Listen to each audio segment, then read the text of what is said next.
लिखा है living organisms and excretion. हम लोग पढ़ रहे थे कैरेक्टरिस्टिक्स ऑफ लिविंग ऑर्गेनिजम्स, है ना। तो इसमें हमने कुछ देखी थी, एक बार हम इनको फिर से ज़रा दोहराएंगे क्योंकि काफ़ी समय पहले पढ़ा था। पहले हमने इसमें देखा था कि सबको फूड की ज़रूरत होती कि नहीं होती। yes, sir. फिर था क्या ये ग्रो जो है ग्रोथ दिखाते हैं। yes, sir. फिर था रिस्पायर करते हैं। yes, sir. फिर स्टिमुलाई करते हैं। yes, sir.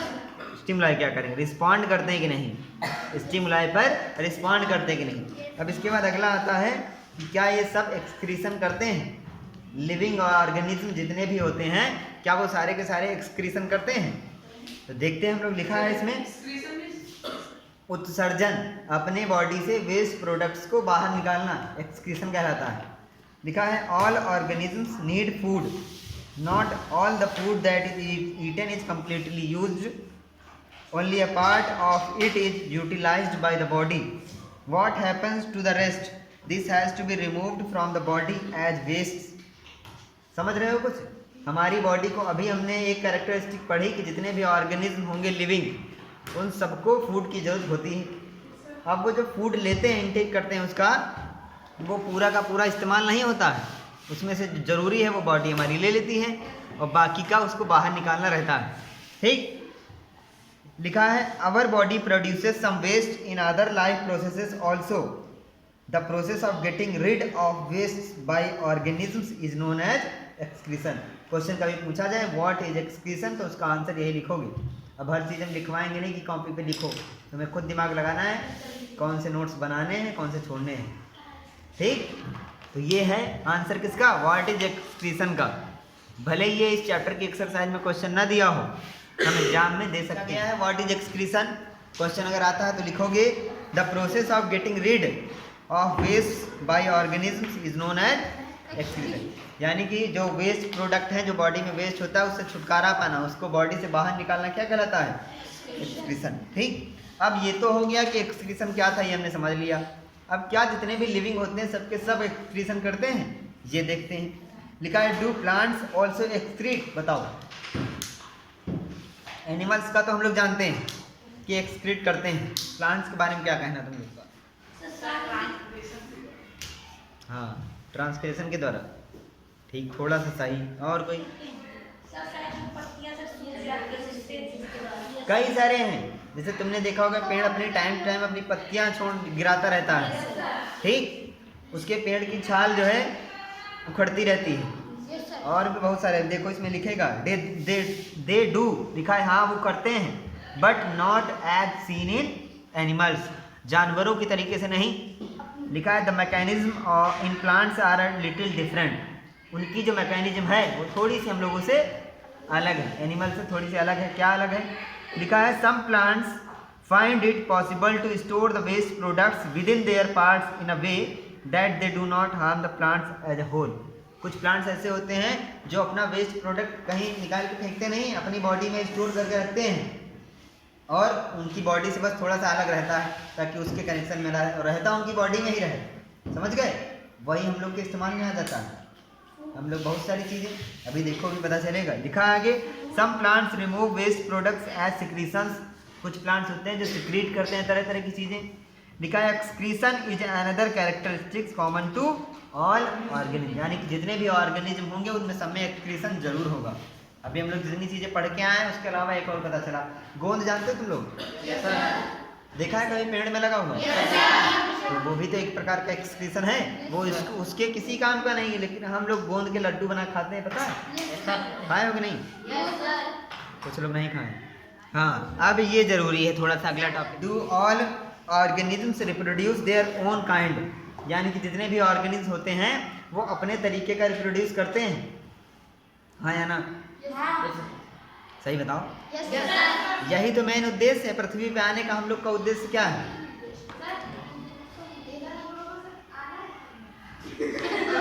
नहीं सही खड़े होके बताओ।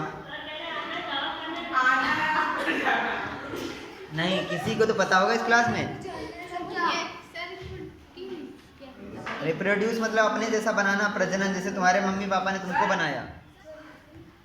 हम लोग का मेन उद्देश्य ये था कि यहाँ पे आओ, अपने जैसा बनाओ और चले जाओ, बस। नहीं, तुम लोग के अलावा जितने भी लिविंग ऑर्गेनिज्म है उनका सबका देखो यही काम है। कोई सुबह टाई लगा के पढ़ने जाता है? कभी तुमने देखा किसी गाय को पढ़ने जाते हैं? देखा? अक्षत ने खुद को शीशे में देखा था, वो इतना सीधा है गाय के जैसा, तो उसको शीशे में गाय दिख रही थी। नहीं, समझो जरा, बाकी जितने भी ऑर्गेनिज्म हैं उन सबका यही है। जैसे तुम लोगों ने मधुमक्खी का छत्ता देखा है? उस मधुमक्खी के छत्ते में सिर्फ एक मधुमक्खी होती है जो रानी होती, क्वीन। बाकी सारी वर्कर्स होती हैं, जितनी उड़ा करती हैं इधर सब, वो सब वर्कर्स हैं। उनका सबका काम ये है कि उस एक मधुमक्खी के लिए भोजन का इंतजाम करना, और जितने वो अंडे देगी उन सबके सरवाइव करने के लिए, उनको सबको जीवित रखने के लिए एक व्यवस्था बनाना। तो इसीलिए वो छत्ता बनाती हैं बड़ा सा, वहाँ लाके जो है वो रस लगाती हैं। क्यों? क्योंकि वो जो अंडे से बच्चे निकलेंगे वो सब क्या खाएंगे, और वो एक जो मधुमक्खी उसमें रानी होगी उसका काम क्या है? सिर्फ अंडे देना। समझ रहे हो? तो वो सारे के सारे उसमें सपोर्ट कर रहे हैं, जो वर्कर बीज हैं। तो उनका काम क्या है? बस आओ अपने जैसा बनाओ, चलो। अब तुम बस उसमें जब अड़ंगा लगाते हो जाके कि वो एक मधुमक्खी जो अंडे दे रहे हैं, तुमको दिखता है कि उसने छत्ता बना दिया, रस है, निकालो, तो वो रानी कुछ नहीं करेगी। वो रानी तो फिर अपना अलग बैठी है, सिर्फ टांग पे टांग रखे हुए, दो उसके पास वो वर्कर्स जो है तुमको उड़ा देंगी। ऐसे ही सारे ऑर्गेनिज्म करते हैं। अब जो तुम्हारी बुक में लिखा उसको देखते हैं। लिखा है, have you ever seen nests of some birds like pigeons? क्या तुमने कभी घोंसले देखे चिड़ियों के जैसे? कबूतर खूब देखा, गिराया भी होगा तुम लोगों ने। चलो आगे देखो। Many birds lay their eggs in the nest, some of the eggs hatch and young birds come out of them. Figure 9.13 बना देखो, एक चिड़िया ने अंडे दिए हैं, उसके बाद उससे बच्चे निकले हैं। आगे लिखा है, animals reproduce their own kind. Animals अपने तरीके के बच्चों को जन्म देते हैं। The mode of reproduction may be different in different animals. Some animals produce their young ones through eggs, some animals give birth to the young ones. कुछ होते हैं जो बच्चे देते हैं, कुछ अंडे देते हैं, उस अंडों से बच्चे निकलते हैं। होता है कि नहीं ऐसा? अभी आगे क्लासेस में हम लोग पढ़ेंगे, जब पहुंचेंगे तो हम लोग को खुद पता चल जाएगा कि कौन है जो अंडे देगा, कौन है जो बच्चे देगा। अभी तुम लोग को ऐसे ही पता है, लेकिन जब आगे क्लास में पहुंचोगे सब क्लियर हो जाएगा। हाँ, तुमने आगे का पढ़ डाला या पिछले जन्म का याद आ रहा है? प्लांट्स ऑल्सो उसको बड़ी मजा आ रही है।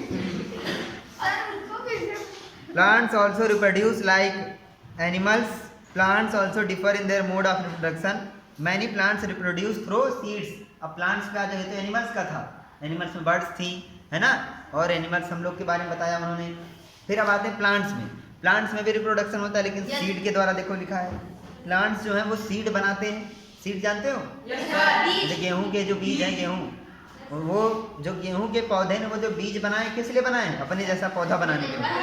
उनको क्या पता कि एक मनुष्य नाम का आएगा यहाँ पे, वो इस बीज को निकाल के पिसवा देगा जाके, जो उसका आटा बनेगा, फिर पानी मिला के सान के उसकी रोटी बना के खा जाएगा। ये उनको थोड़ी ना पता है, लेकिन ये कर कौन रहा? हम लोग। आगे लिखा, some plants also reproduce through parts other than seeds. अब देखो यहीं पे कुछ चीजें हैं, क्वेश्चन यहीं से बनेगा कि कुछ प्लांट्स ऐसे होते हैं जो सीड से रिप्रोड्यूस करते हैं, नॉर्मल सी बात होगी।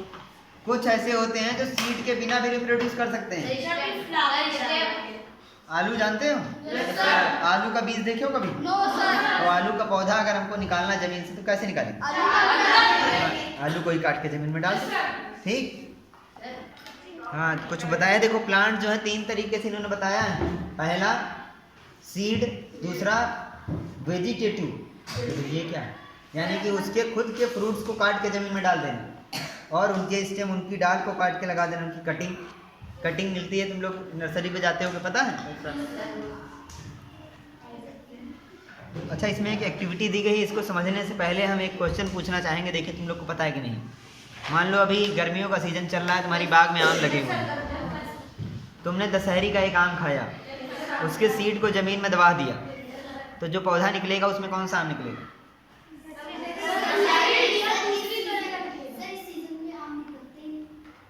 हमने अभी बोला था गर्मी का फल, इसीलिए कहते ज़्यादा बुद्धिमत्ता भी खराब होती है।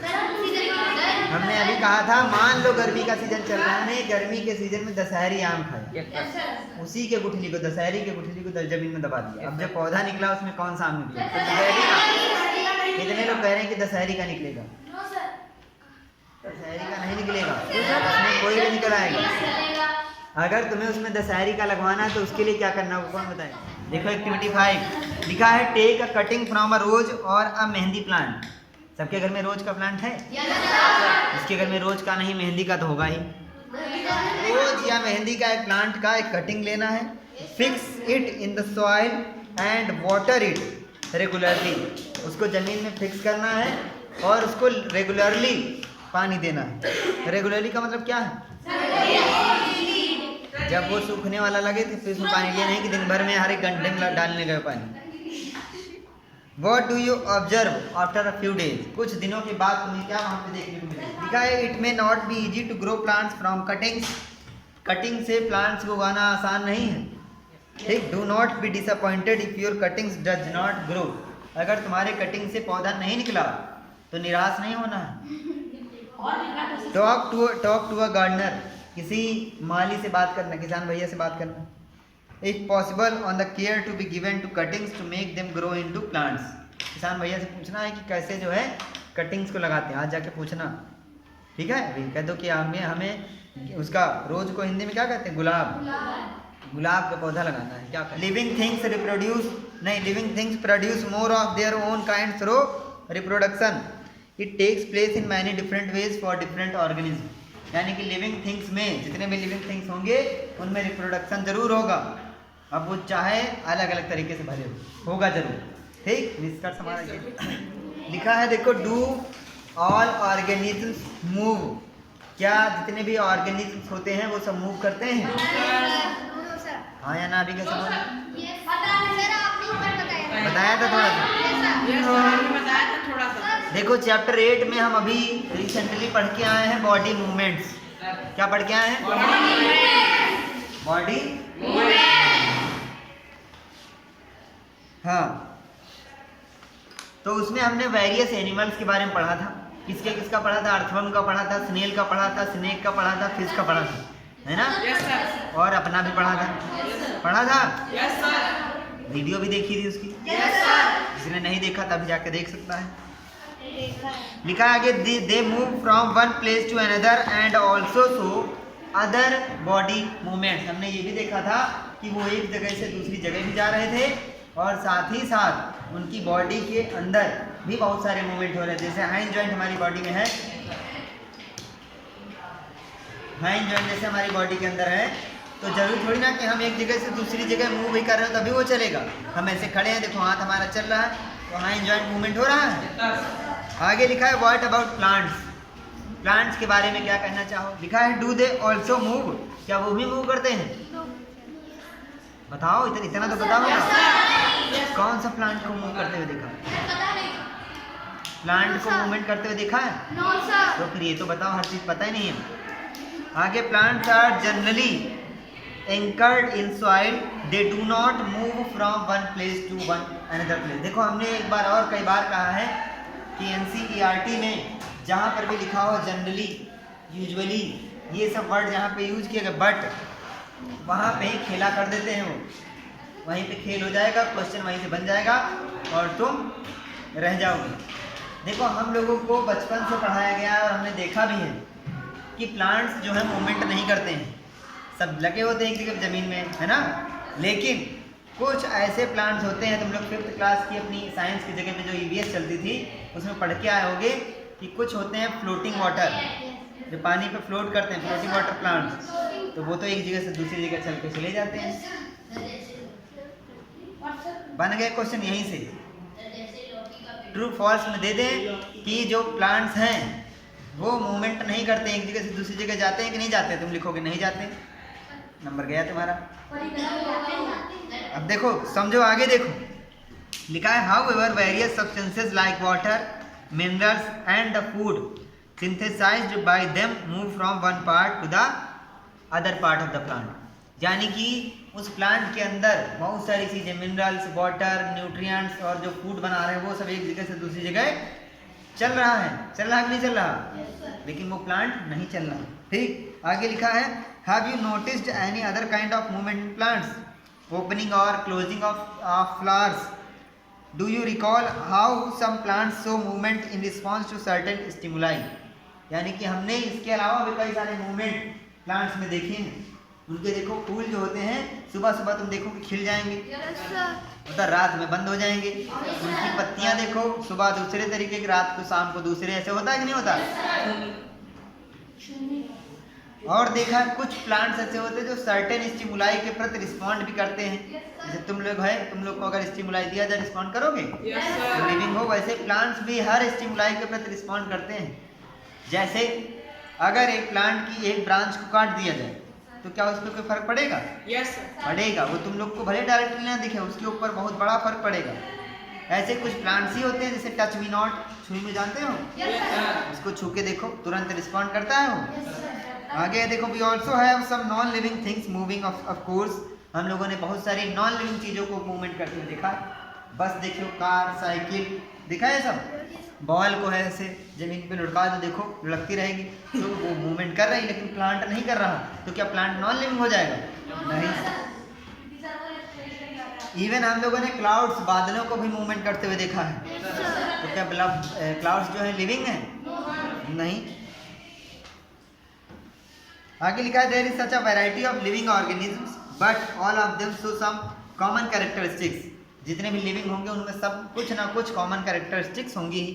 इस क्लास में जितने लोग बैठे हो, स्टूडेंट जितने हो, सब लिविंग हो, तो सब में कोई ना कोई कॉमन कैरेक्टरिस्टिक्स बहुत सारी हैं। पहली कि तुम लोग सब सांस ले रहे हो, सबको फूड की ज़रूरत है, सब ग्रोथ कर रहे हैं, है ना। सब लोग स्टिमुलाई के प्रति रिस्पॉन्ड करोगे कि नहीं? जो ना करे वो भी टेस्ट करके देखते हैं। सब करेंगे ना, अभी करेंगे लेकिन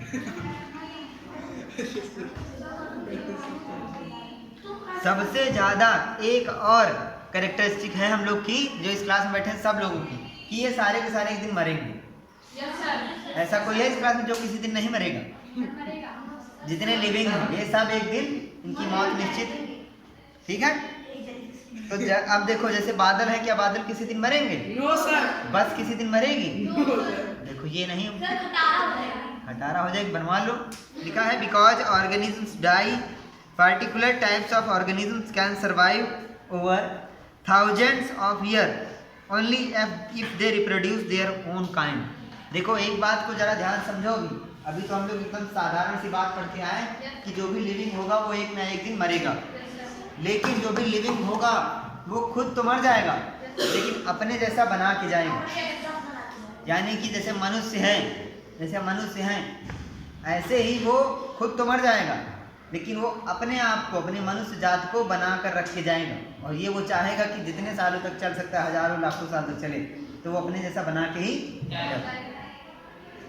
लिखा है one single organism may die without ever reproduction but the type of organism can exist only if there is reproduction.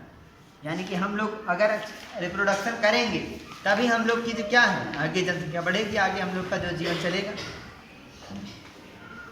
आगे we see that all living things seem to have some common characteristics. They all need food, respire, respond to stimuli, reproduce, show movement, grow and die. ये सारी characteristics किसकी थी? Living की। किसकी? Living की। Page number 92 पे सबसे ऊपर लेफ्ट साइड वाला जो पैरा है, इसको कुछ कर लो। कर लिया। आगे लिखा है कि जो लिविंग थिंग्स की कैरेक्टरिस्टिक हम लोगों ने देखा है, उनमें से कुछ कैरेक्टरिस्टिक्स नॉन लिविंग भी पाई जाती हैं। सबसे पहले मूवमेंट, बस कार्य भी करती हैं। ठीक, आगे है क्लाउड जो होते हैं बादल, वो साइज में बड़े छोटे भी हुआ करते हैं। होते कि नहीं होते हैं? कभी छोटा बादल होगा, बड़ा हो जाएगा। तो क्या इन लोग को लिविंग माना जाएगा? नहीं, क्योंकि हमने लिविंग थिंग्स की एक कैरेक्टरिस्टिक्स का एक पैमाना दिया है। अगर उनमें कोई चीज़ फिट बैठ रही है तो वो लिविंग है। ये जो टेबल जिस पे तुम आज बैग और कॉपियाँ रख के बैठे हुए हो, ये कभी ना कभी लिविंग रहती होगी, कभी ना कभी लिविंग हुई होगी। जब ये पेड़ में ये जो भी समझ इस पे बैठे हो, जब ये पेड़ होगी तब ये क्या थी? लिविंग। हमने काट पीट के इसकी टेबल बना दिया, तो अब ये नॉन लिविंग है। जब ये लिविंग थी तब इसमें ग्रोथ हो रहा था, रेस्पायर कर रहा था, प्रयास कर रहा था रिप्रोडक्शन का। इस प्लांट में लगा हो उसमें सीड बन रहे होंगे, लेकिन क्या अब ऐसा कुछ हो रहा है इसमें? No sir. जितने सालों से तुम लोग यहाँ पढ़ रहे हो उतने सालों से टेबल रखी हुई है, क्या आज तक बढ़ी? क्या इसने दूसरी टेबल बनाई? तो अब ये नॉन लिविंग हो। मूवमेंट तो कर रही है, एक जगह से दूसरी जगह खिसकाते हो। किसी दुकान से मूंग दाल लेके आओ, मूंग दाल जानते हो या चना लेके आओ, दोनों को समझ लो, ठीक है? ध्यान से सुनना, मज़ेदार चीज़ है। अगर तुम मूंग दाल या चना लेके आए तो उस दुकानदार की दुकान में महीने भर से रखी होगी ना? क्या उसने कोई भी लिविंग थिंग्स वाली कैरेक्टरिस्टिक दिखाई? नहीं दिखाई, वो रखी थी चुपचाप। तुम उसको लेके आए घर पे, तुमने एक डब्बे में पैक करके रख दिया। एक डब्बा तुम्हारे घर में दाल वाला, उसमें पैक करके रख दिया। 15 दिनों तक रखा रहा, तुम लोग कहीं घूमने चले गए, 1 महीने बाद वापस आए, अभी भी रखी मिलेगी कि नहीं? Yes sir. क्या उसमें लिविंग थिंग्स वाली कोई भी कैरेक्टरिस्टिक दिखी? No sir. अब तुम लौट के जब आए तो तुमने अपने घर में क्यारी बनाई, उसमें कि 2-3 सीड या फिर कुछ निकाल करके ज़मीन में डाल दिया। वही वाली मूंग दाल जो लेके आए थे, ज़मीन में डाल दिया, पानी मिट्टी डाल के खाद डाल के छोड़ दिया। कुछ दिनों के बाद तुमको क्या दिखेगा? अब वो लिविंग हो गई। तो पहले तुम कैसे डिसाइड करते कि वो जो सीड था लिविंग था कि नॉन लिविंग? कोई कैरेक्टरिस्टिक फिट हुई? यानी कि हम लोग जो भी पढ़ के आया था बर्बाद हो गया कि नहीं? नहीं समझे? हमने कहा था कि हम लिविंग तभी कहेंगे जब जो कैरेक्टरिस्टिक्स हम लोगों ने पढ़ी हैं अगर उसमें वो फिट बैठ रहा है। तो क्या मूंग दाल जो हम उसकी दुकान से खरीद के लाए थे, इतने दिनों तक रखा, वो थी तो लिविंग ना? ऐसा मानते हो कि नहीं? जिंदा ही तो थी, तभी तो वो सर्वाइव करके एक नया पेड़ बनाया, उसमें पौधा बनाया। तो जब वो जिंदा थी तो कोई इस कैरेक्टरिस्टिक्स में फिट क्यों नहीं हुई?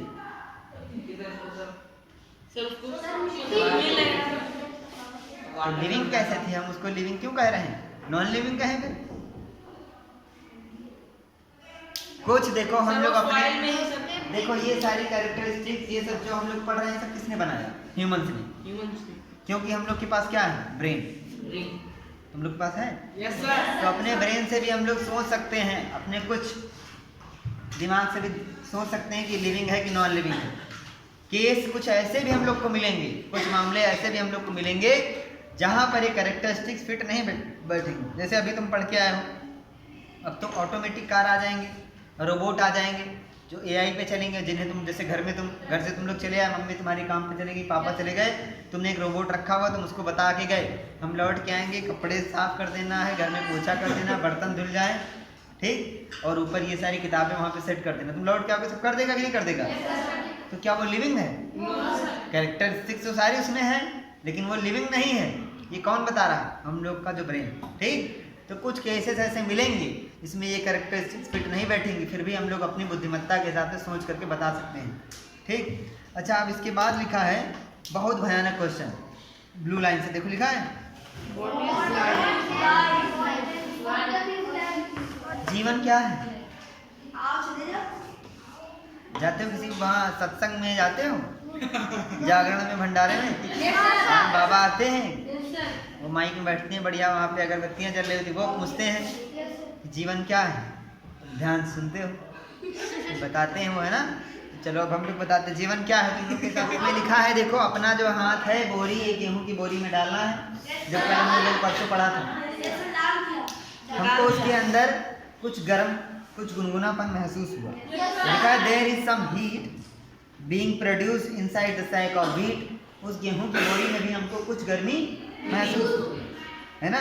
The seeds respire and in that process give out some heat, यानी कि वो जो सीड रखे हुए हैं वो सब रेस्पायर कर रहे हैं, रेस्पिरेशन कर रहे हैं, श्वसन कर रहे हैं, और कुछ हीट प्रोड्यूस कर रहे हैं, कार्बन डाइऑक्साइड सिक्रीट कर रहे हैं। हमने देखा है कि रेस्पिरेशन क्या है, लिविंग थिंग्स की एक कैरेक्टरिस्टिक है, यानी कि वो जो बीज है अगर वो रेस्पिरेशन कर रहा है इसका मतलब वो क्या है? समझ गया कि नहीं? लिखा है it may not be very easy to answer our question what then is life. ये बहुत आसान नहीं है कि इसका जवाब दे दो कि लाइफ क्या है, ये बहुत कठिन प्रश्न है, इसका जवाब हर व्यक्ति ढूंढ रहा है। आज अपने घर जाना और अपने घर में भी किसी से पूछना जीवन क्या है। तो सुनो, इसका आंसर भी दिया हुआ, सुनो तो पहले आगे लिखा है However, looking at all the diversity of living beings around us, हम अपने चारों तरफ लिविंग बीइंग्स की डाइवर्सिटी देख रहे हैं। डाइवर्सिटी समझते हो? विभिन्नता। जैसे कि इस कमरे में भी तुम लोग हो, दो लोग देखो, लड़के लड़कियां हैं। अभी और लिविंग थिंग्स यहाँ पे दिखेंगे तुमको, हो सकता है छिपकलियाँ हो, चूहे हो। अभी गार्डन में चले जाओ, वहाँ पे तुमको तरह तरह की चींटियाँ, चींटे, पेड़ पौधे, ये सब क्या है, लिविंग है, लेकिन डाइवर्सिटीज दिख रही कि नहीं। बात को समझो, चींटी ना ढूंढो। आगे लिखा है वी कैन कंक्लूड द, हम ये निष्कर्ष निकाल सकते हैं कि लाइफ क्या है, beautiful. Beautiful life is, life is beautiful. बस पूछें कि व्हाट इज लाइफ, कह देना लाइफ इज ब्यूटीफुल। बच्चा सर नंबर देंगे पूरे? पूरे नंबर देंगे।